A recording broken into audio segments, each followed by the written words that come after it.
नमस्कार, मेरा नाम सचिन अनेजा है और मैं करनाल, हरियाणा में नेचुरल फार्मिंग कर रहा हूँ पिछले 3 साल से। मैंने जो खेती का मॉडल अपनाया, उसके अंदर मैंने ध्यान दिया बायोडाइवर्सिटी पे, मल्टी क्रॉपिंग, मिक्स क्रॉपिंग पे, इंटर क्रॉपिंग पे। तो जब मैं अपने खेत के अंदर 8 से 10 तरीके की सीज़नल वेजिटेबल्स लगाता हूँ, तो उसके अंदर कीट काफ़ी आता था, उसको मैनेज करना काफ़ी डिफ़िकल्ट होता था। और मैं मंडी नहीं जाता था, मैं अपने जो उपज है उसको डायरेक्ट मार्केट में सेल करता हूँ, डायरेक्ट कस्टमर्स को सेल करता हूँ।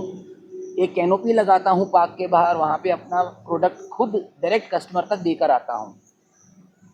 तो जो वो कीट आते थे और जो हम उसका प्रबंध करते थे नेचुरल, लहसुन से, लाल मिर्च से, हरी मिर्च से, वो काफ़ी कंफ्यूजिंग हो रहा था और उसको मैनेज करना बहुत मुश्किल हो रहा था मेरे लिए। क्योंकि मेरे को अपने खेत पे जब मैं डायरेक्ट सेल कर रहा हूँ तो रेगुलर वेजिटेबल्स चाहिए कस्टमर को देने के लिए। तो मेरे को सर के बारे में पता चला, सर की मैंने वीडियोस फॉलो करी। काफ़ी किसान जो मेरे खेत पे आते हैं, जो मेरे पड़ोसी हैं, वो कहते हैं कि मोनोक्रॉपिंग करो, तुम 4 किलो घिया या 4 किलो करेला निकाल के क्या करते हो, जब बल्क में प्रोडक्शन होगी तो तुम मंडी जा पाओगे। तो अभी हम खेती में नए हैं, उतना तजुर्बा नहीं था, तो मैं कंफ्यूज हो जाता था कि क्या करूं क्या ना करूं। क्योंकि अभी लागत ज़्यादा आ रही थी, इनकम कम थी। तो मैं सर के पास झांसी में इसीलिए विज़िट किया कि सर जो मैं मॉडल अपना रहा हूँ क्या वो ठीक है। जो आप संजीवनी खाद हमने यूट्यूब पे देखा, उसका प्रॉपर मैनेजमेंट कैसे करना है, कब स्प्रे करना है। तो इसलिए आज मैंने झांसी में सर के पास विज़िट किया है। किसान भाइयों, आपने इनकी बात सुनी। और देखो, मैं अक्सर कहता हूँ खेती बहुत समझदारी का विषय है। अब जनेजा जी ने एक समझ दिखाई। जैसे मैं बायोडाइवर्सिटी की बात करता हूँ, मोनोकल्चर के सख्त खिलाफ हूँ। मैं अक्सर कहता हूँ कि बाजार को आधार मानकर खेती बिल्कुल मत करो। और खेती का सूत्र है, एग्रीकल्चर की डिफिनीशन है कि भूमि का एवं फसलों का ऐसा मैनेजमेंट कि पहले हमारे परिवार की सभी ज़रूरतें पूरी हो जाएं। हमारे, चूँकि खेती क्यों कर रहा था, एक किसान खेती कर रहा तो उसको क्या चाहिए? उसको रोटी चाहिए, उसको दालें चाहिए, उसको सब्जियां चाहिए, उसको फल चाहिए, उसको दूध चाहिए, उसको तेल चाहिए। तो खेती में हमको थोड़ा सा एरिया में खाने वाली चीज़ बोनी है, थोड़ी सी तेल बोनी है, थोड़ी सी दाल बोना है, थोड़ा सा सब्जी लगाना है, थोड़ा सा फल लगाना है, ये करना पड़ेगा। तो जनेजा ने वो बात सही किया कि छोटी छोटी चीज़ें होंगी तो हमको खेत पे बार बार जाने का अवसर मिलेगा और छोटी छोटी चीज़ें रोज़ निकलेंगी, रोज़ मार्केट मिलेगी।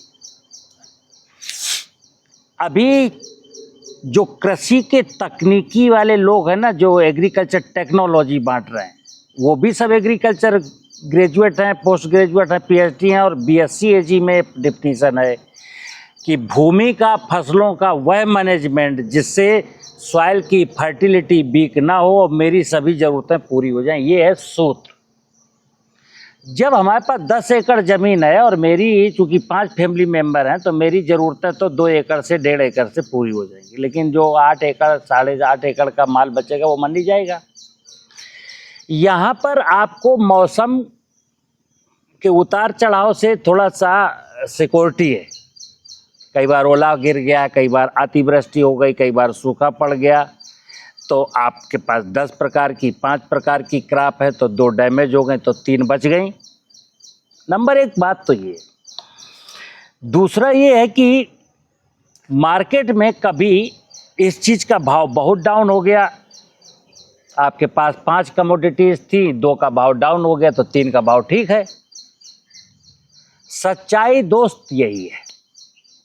अन्यथा आज देश में, मैं कई बार ऐसा कहता हूँ, अगर मेरी आवाज़ कहीं नीति निर्माता, डिसीजन मेकर सुने तो वो भी ध्यान से सुन लें। हम लोग जो कर रहे हैं अच्छा नहीं कर रहे हैं। हम लोग एक ही चीज़ चाहते हैं कि कैसे हम एक कीर्तिमान स्थापित करें कि इतना मिलियन टन। जानते हो क्या है आज देश में? हमारे पास गेहूं सरप्लस है, मेरे पास चावल सरप्लस है, मेरे पास गन्ना सरप्लस है, मेरे पास दाल की कमी है, मेरे पास तेल की कमी है। सब्जी और फल इतने सरप्लस हैं कि उस किसान को भाव नहीं मिलता है। तो यहाँ सब लोग दोषी हैं। किसान भी लालच में आकर के वो मोनोकल्चर कर रहा है, 10 एकड़ में साफ करेला लगाएंगे, पिछले साल 80 रुपया रेट मिला था। ये एक किसान ने नहीं सोचा, अगर प्याज 100 रुपया किलो बिक गई तो अगले साल प्याज 5 रुपया किलो बिकेगी। क्योंकि किसान सोचता है यार प्याज का रेट बहुत अच्छा मिला है, इस साल हम प्याज ही लगाएंगे। ये अक्सर होता रहता है। असंगठित क्षेत्र है। अच्छा, 14 करोड़ किसानों को कोई संगठित भी नहीं कर सकता है। तो क्या है, एक ज्ञान, जैसे मैं कहता हूँ, अक्सर बोलता हूँ, खेती का ज्ञान अगर सही है तो खेती में कोई समस्या नहीं है, और खेती में अगर अज्ञान है तो खेती में अनेक समस्याएं हैं और एक भी समस्या का समाधान नहीं है। जैसे अभी आपने बोला निमेटोड्स की समस्या है, मैं देश के वैज्ञानिकों से चैलेंज करता हूँ, जिन इलाकों में निमेटोड्स की समस्या, जरा निमेटोड्स की समस्या आधुनिक तकनीकी से जरा हल करके दिखाओ।